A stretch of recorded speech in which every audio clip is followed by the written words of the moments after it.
Hey, what's going on, guys? It's your boy Nirmadan, officially doing a post-commentary for you guys today. We're going to be doing it over Black Ops 2. Black Ops 2 actually just released today, and it's in full force. It's only been up for about 5 hours, or, built in worldwide for the United States, at least for 5 hours. And overall, it has been a very interesting and, frustrating journey, I would have to say. I mean, definitely standing out in the cold was definitely not one of my preferred things to do, especially on a Tuesday. But I guess with that said, it gives you the main gist of what's going on, and it kind of allows you to understand the best of the situation and kind of like emphasize on what occurred. So the weapon I'm going to be using today is known as the M27. It's a fairly well constructed weapon. I would say I like it a lot more compared to a lot of the other assault rifles. It actually looks like a realistic weapon compared to a majority of the hashtag messed up looking weapons, I guess, that Tryarch decided to stick in the game. I'm not sure if they were trying to go for some futuristic Halo kind of stuff or what exactly their goals were, but I can tell you that a majority of the guns look a little unfamiliar, and they definitely do not match, I would say, the game's perspective or the game's flow very well. I do realize that Black Ops 2 is definitely a futuristic game. I do understand the main gist of that, but as they were portraying within the trailers, a lot of the stuff I was expecting was going to be more military grade of today's society, and unfortunately I was let down with a very strong smackdown. So with my M27, for my primary weapon I'll be using fast mags and reflex sight, and that's pretty standard. I like reflex sight. I've been using it on a majority of the weapons that I've been using in other situations, but I definitely like to use the reflex sight over standard issue iron sights. The fast mags are actually pretty cool. They're basically like dual mags in other titles, and they just kind of reload faster, and overall the animation is significantly faster than reloading a single magazine, taking it out of the pouch and resticking it back into the chamber of the weapon. My secondary today is going to be the FHJ-18 anti-air, which is basically an anti-air launcher which shoots down helicopters and any of that kind of aircraft that could become a terrible issue and could prevent you from enjoying the game at a full ratio of enjoyment.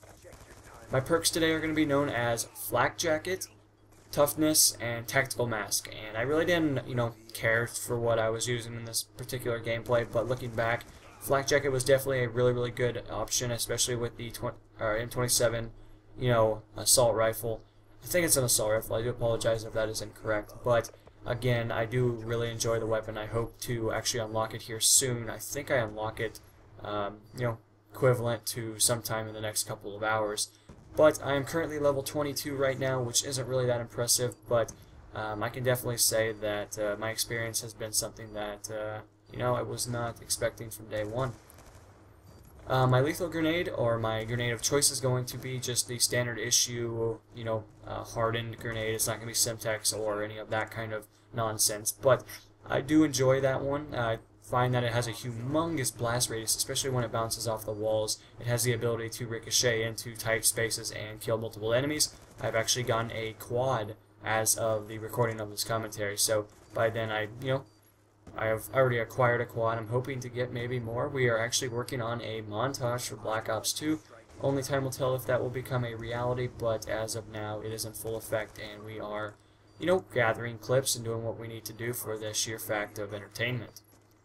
I'm going to be using also the shock charges, and I actually didn't understand what these were for quite a while because I really didn't do any research into Black Ops 2 when it released. I was kind of just like, meh, whatever, I'll just jump in the game, I'll be really good at it, blah blah blah.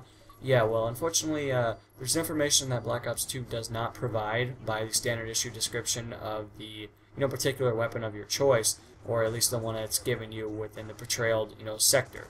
And unfortunately, I didn't quite understand for quite a while, but they're basically like a pretty cool claymore. They allow you to understand that an enemy is coming or approaching a certain situation or a certain area that maybe you have locked down due to whatever reason. But I would have to say that I'm very impressed by the overall design and the very interesting, I would say design to them. And I'm looking forward to actually unlocking the M27 and then actually having those maybe as my tactical.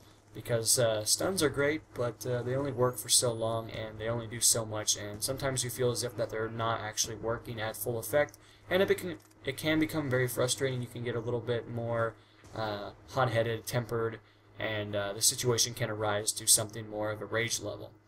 So guys, I basically gave you guys the breakdown of it. I went through this, probably really in depth, and I did my best to, hopefully educate you guys to understand the main gist of what's going on within the mercenary class.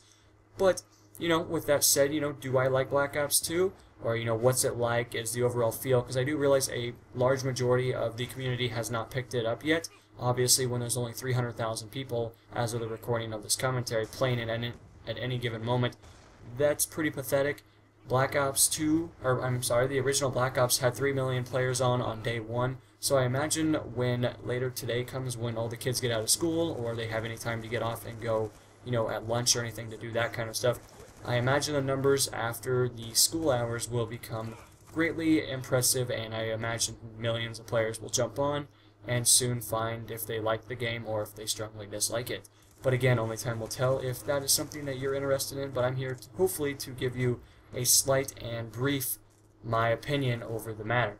I've had about 5 hours to play, so I do get the main gist of it. I've played a majority of the game types, and I do understand the fundamentals of Call of Duty. I'm not somebody new to Call of Duty, so I definitely have the experience level to understand and comprehend the ability to perform at top notch, or at least catch on to the gameplay in I would say a manner that is more realistic to a real life scenario. So with all that said, guys, I've only dabbled in multiplayer. I just kind of wanted to get in there and see how far I could get, and 5 hours and 22 levels is about what I've been doing. It's pretty cool. I would say that I'm about where I want to be. I want to hit at least about 26 or 28 tonight, just for the sheer fact to know that I'm halfway done. I do presume it's going to get a lot more challenging when I hit my 30s, 30 to 55, just due to the fact that there is more XP, it'll take longer to acquire, and the overall feel of Call of Duty is, frustrating at the same expense, but it can be rewarding when you are playing with friends or, just having a great time. While we're talking about friends, I have had multiple, issues joining up with squad mates during the Black Ops 2 few hours, or the first few hours of it. Currently, I actually do not have the ability to play with my friends. I'm not sure why, and my internet's fine, all that good stuff, but we can only get about 2 to 3 of us in a party, which really dampers the ability for us to have complete voice communication, since, this game is about winning, it has objectives, that's what we play, that's the overall feel of the game, and I really feel like that is kind of dampering to, the performance of the game and the overall perspective of the game if you have not quite acquired it. You probably haven't had the luxury yet to understand that joining with your friends, at least in a 6-man, can be difficult. I'm not saying it cannot be done, but it is a little difficult finding servers or, hosts that are willing to take in that many players, or at least have the ability to take that many players. I've also had multiple complications with, staying in the lobby. It seems to just kick you out randomly or sporadically. And for anyone wondering, if maybe it's my internet, we all live in the exact same town, and I have 100 megabytes per second, which is maximum internet that you can possibly have here. And that is actually extremely fast, and that'll do just about anything that you could possibly want it to do. And a majority of, things that I use it for is YouTube and, playing obviously on video games. So I do imagine that there are complications. I do imagine that the servers are getting basically pushed to their maximum capacity just due to the sheer fact of the amount of players that jumped on right when the game came out, and the players that have already been on there have probably seen a different approach, considering that there are more citizens within that current country that are playing with them instead of foreign countries and foreign invaders.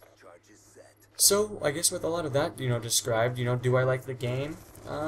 It's definitely an interesting mix. It has its a lot of issues. I do imagine that a lot of you guys will jump in and be very frustrated on day one. If you currently really enjoy it, that's awesome. I do realize that there are a ton of snipers, and it's kind of aggravating because I don't really want to play the objective, but that's a typical sniper in Call of Duty or Battlefield or any other video game. It doesn't just have to be those 2 selected titles. But I have seen a lot of snipers, ignore the objective, try to go for some 360s, try to impress, gentlemen on the internet, and I would have to say it's pretty aggravating, but overall, they usually just sit back in a corner and kind of camp and do what they need to do, and usually they're getting about 5 kills and about 18 deaths. That's pretty much the average I've been seeing with the sniper class for the average player. I'm not saying that there are not players out there that have been doing extremely well in mastering the quickscoping arts, if you want to call it an art, more like disruption in the gaming development cycle, but better terminology for that, I guess you could say.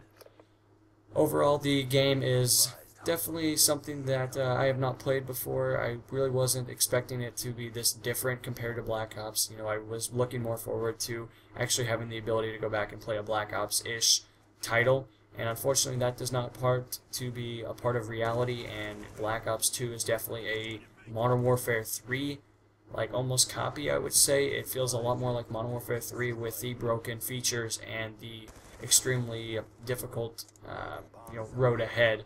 I imagine that there will be a fair share of patches for the game and a fair share of adjustments that will be made to players and the overall movement and weaponry for the damage models.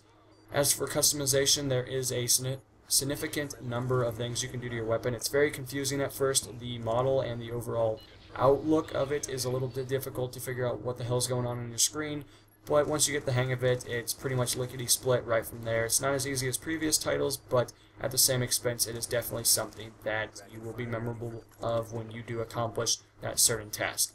So guys, I hope you guys enjoyed. I hope you guys are, enjoying Black Ops 2. If you're not, I believe me, I've had those fair share of moments as well.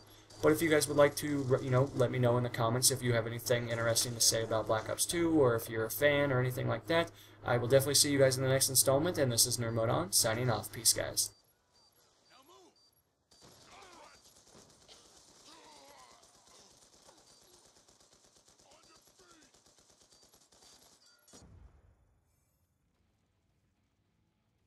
Never a doubt. Good job.